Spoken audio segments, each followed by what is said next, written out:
Mapagpalang araw mga ka-farmers, kumusta kayong lahat? Ngayong araw pala, pupuntahan pala namin yung baboy upang ihanda sa darating o sa magaganap na anniversary ng Iglesia ng Diyos dito sa lugar namin ng Aurora. At kasama ko pala dyan mga ka-farmers, si Brother Anthony na siyang aking kumpare at ang driver naman mga ka-farmers ay si Brother Noel na siyang aking buddy. Ayan mga ka-farmers, napakaganda ng mga kabundukan dito. Talagang matatanggal ang inyong stress kapag kayo'y dumaan sa part na ito mga ka-farmers. At ayan na nga mga ka-farmers, dumating na kami doon sa bahay o tindahan at may-ari ng baboy na aming kukunin. Ganito talaga dito mga ka-farmers sa aming lugar. Kapag dumarating na ang panahon ng anniversary, ayan, abala na kami para mag-prepare sa mga handa na siyang ihahanda namin sa mga bisita, sa mga kapatid na darating sa araw ng anniversary. At napakaganda ng bulaklak mga ka-farmers. Sa lugar pa lang ito mga ka-farmers ay kalapit barangay lang namin. At hindi naman siya ganun kalayo.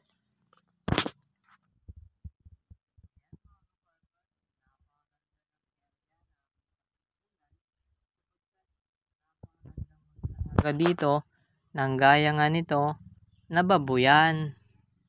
Sapagkat sagana sa tubig at malapit lang mga ka-farmers ang pagkukunan ng tubig. At ayan mga farmers, napakaganda ng mga anak ng kanilang inahing baboy.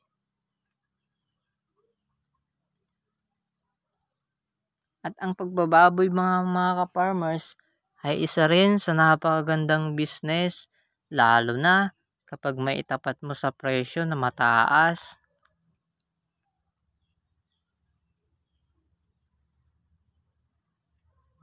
Ayan naman mga ka-farmers, nasabi ng aking kumpare dyan, papasukin niya daw mga ka-farmers para malaman niya o matansya niya kung gaano daw kabigat yung kukunin naming baboy. Nagbibideo nga pala kami dyan mga ka-farmers. Ayan, para daw meron kayong mapanood, para naman makita nyo kung anong ganap sa preparasyon ng aming anniversary dito sa lugar ng Aurora. Halos taon-taon mga ka-farmers, kapag dumarating talaga yung anniversary namin dito, inilalaan namin yung aming mga oras para magkaisa kami na magtulungan para may handa ang mga pangangailangan at pagkain ng mga bisita at mga kapatid na manggagaling sa iba't ibang lugar. Ayan, tinitignan na ng ating kumpare yung kukunin na baboy.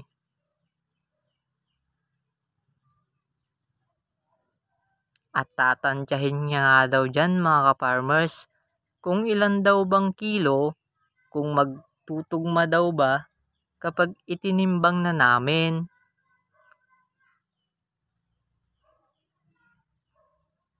Matagal din palang nag-business ng baboy yan mga ka-farmers, si Brother Anthony.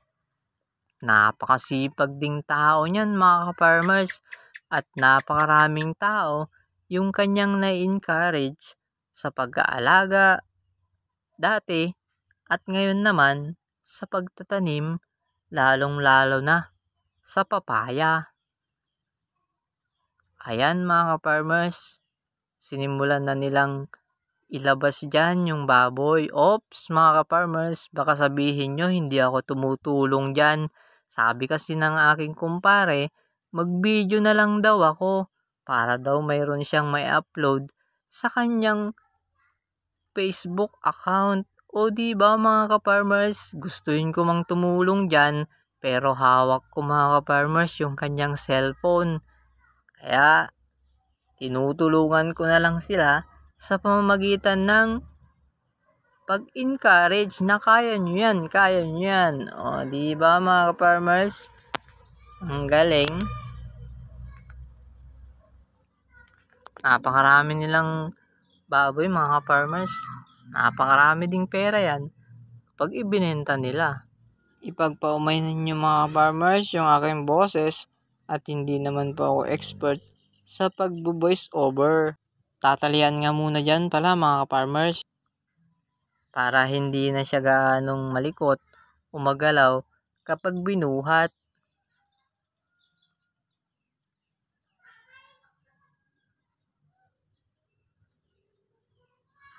Napakalakas niyan mga ka-farmers. Halos buhatin nga si Buddy dyan eh.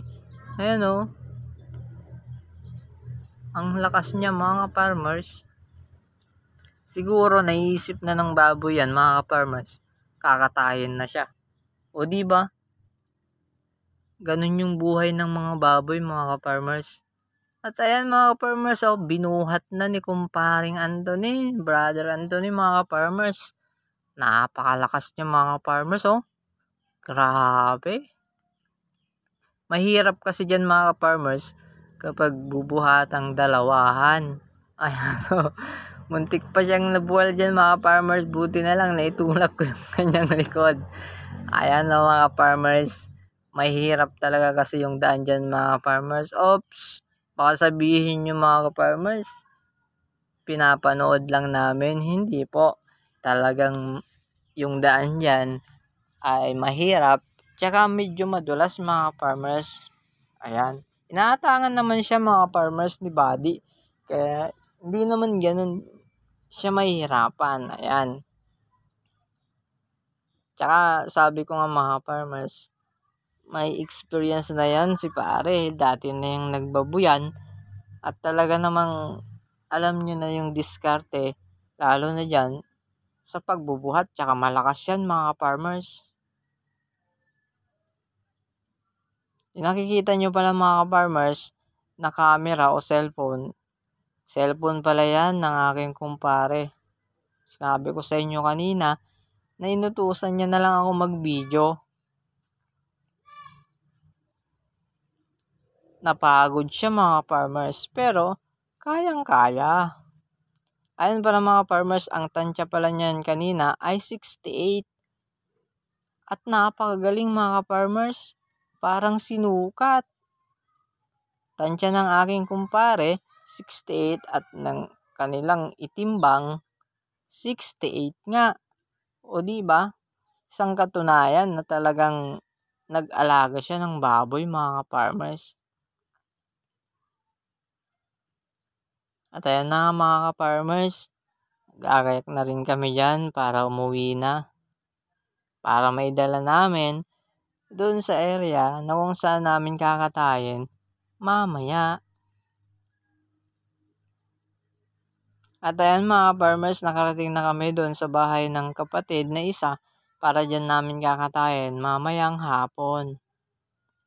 At ayan mga farmers, maraming salamat sa iyong panunood. Hanggang dito na lang ang ating video, ang ating vlog. Bye-bye. God bless.